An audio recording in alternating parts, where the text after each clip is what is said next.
അർജന്റീനയ്ക്ക് Qatar world cup ഉൾപ്പെടെ നിരവധി നേട്ടങ്ങൾ നേടിക്കൊടുക്കാൻ നിർണായക സാന്നിധ്യമായ താരമാണ് അവരുടെ ഡിഫൻസീവ് മിഡ്ഫീൽഡറായ ലിയാൻഡ്രോ പരഡേസ്.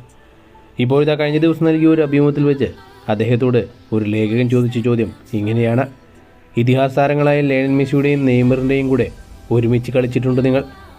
ഇരുവരും തമ്മിലുള്ള പ്രധാന വ്യത്യാസം എന്താണെന്നാണ് നിങ്ങൾക്ക് തോന്നിയിട്ടുള്ളത്?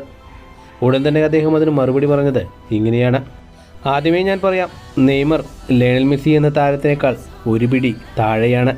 പക്ഷേ നെയ്മർ ഒരു ഇതിഹാസമാണ്. അദ്ദേഹത്തിൻ്റെ കൂടെ കളിക്കുമ്പോൾ നമുക്ക് അത് ശരിക്കും അനുഭവപ്പെടും.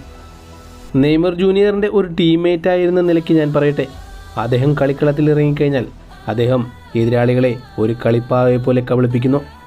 എതിരാളികളെ കളിപ്പാവയെ പോലെ കാണുന്നതിൽ അദ്ദേഹം ആനന്ദം കണ്ടെത്തുന്ന താരമാണ്. നെയ്മർ ജൂനിയർ ഒരു മത്സരത്തിനിറങ്ങുന്നത് സീരിയസ് ആയിട്ടാണെങ്കിൽ അദ്ദേഹത്തെ തടുക്കുക എന്നത് എളുപ്പമുള്ള കാര്യമല്ല. ചിലപ്പോൾ അദ്ദേഹത്തെ തടുക്കാൻ തന്നെ സാധിച്ചെന്ന് വരില്ല. ലയണൽ മെസ്സി എതിരാളികളെ ഡ്രിബിൾ ചെയ്ത് മുന്നേറുന്നത് അദ്ദേഹം എതിരാളികളെ തോൽപ്പിക്കാൻ ആഗ്രഹിക്കുന്നതുകൊണ്ടാണ്. അല്ലാതെ എതിരാളികളെ ഒരു കളിപ്പാവയായി കാണാൻ അദ്ദേഹത്തിന് താല്പര്യമില്ല. പക്ഷേ നെയ്മർ വ്യത്യസ്തനാണ്. നെയ്മർ കളിക്കളത്തിൽ എതിരാളികളെ എപ്പോഴും പ്രകോപിപ്പിച്ചുകൊണ്ടേയിരിക്കും. അതാണ് നെയ്മർ ജൂനിയറിൻ്റെ കളിശൈലി.